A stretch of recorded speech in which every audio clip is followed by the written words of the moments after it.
afraid to experiment with technologies. And surprise, surprise, we also have the bewildered, like me.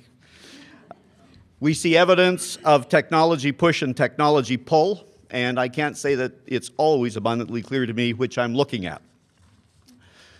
While technology in learning is ubiquitous at the University of Saskatchewan, distributive learning is really on the margins, I think, of how we deliver instruction and learning now at the University of Saskatchewan.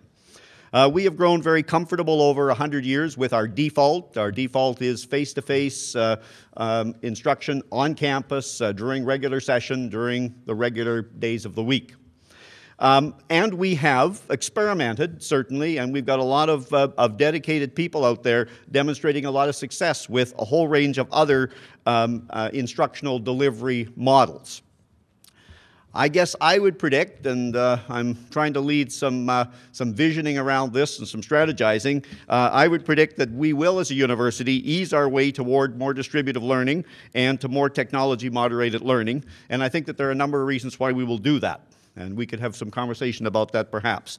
Clearly, we recognize the public policy objective of accessibility to post-secondary education. We know that we need, as a publicly supported institution, do our part in reaching out to underserviced learner populations. Secondly, it is in the interests of our faculty and of our staff that we do that we do reach out to more distributive learning and continue with technology-mediated learning. We have got I think, a very robust integrated plan, a 4-year plan that we're working off of, and that plan talks a lot about the student experience. That plan was developed from the bottom up, looking at where the enthusiasm and the interest of our faculty and staff are, and frankly, at a university, you've got to make sure you've got that enthusiasm, or you're not going to move very fast, very far. The third reason, I believe, is that we need to connect better to the learning preferences of all of our students. I believe, for example, that we will have on-campus students who, in fact, whose learning will, in fact, be enhanced by online courses.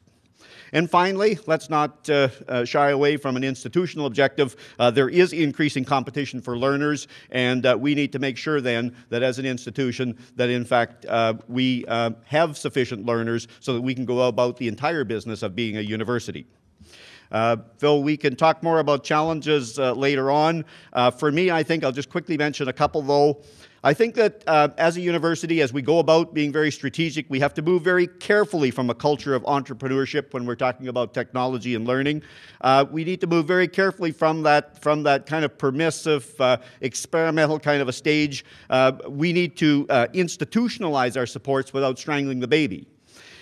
Leaders need to know when to help, and they need to know when to get out of the way. And I think around when we're talking about technology-enhanced learning, we're still somewhat at that stage, I believe, where we need to manage that very carefully. We also, as an institution, I think, are struggling to find how to adequately support all of the learners and all of the instructors using all of the different technologies that we've got at the university. 28 years ago, when I started at the university, it didn't take very many people to get me in the classroom. Today, it seems that we need a whole team of people behind every instructor to get an instructor into the classroom. It takes a lot of people to get the airplane off the ground now. And that's good, and that's important, and that really integrates across our administrative and academic units, and we need to learn better how to function within those teams. And then the other big challenge, of course, is to figure out how and when to invest. It's interesting that even as technologies themselves become less expensive, we continue to tear out the technologies that we bought at a much higher price.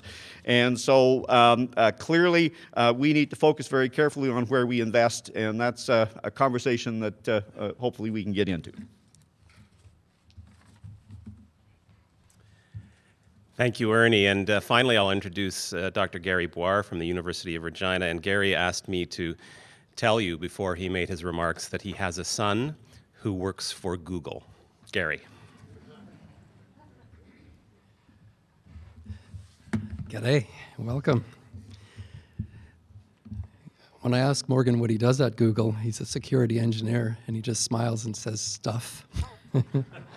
And so that's about that. I'd like to begin by thanking Weimers and Brian Campbell for putting this together, and their entire team, and everybody else who worked on putting this conference together. What a great accomplishment, and congratulations to you. I'd also like to thank you for the opportunity to think. I think Ernie and Herman and Barb would agree that in our jobs it's a rare luxury to sit and actually meditate upon something. And so I did, and I'd like to share these thoughts with you.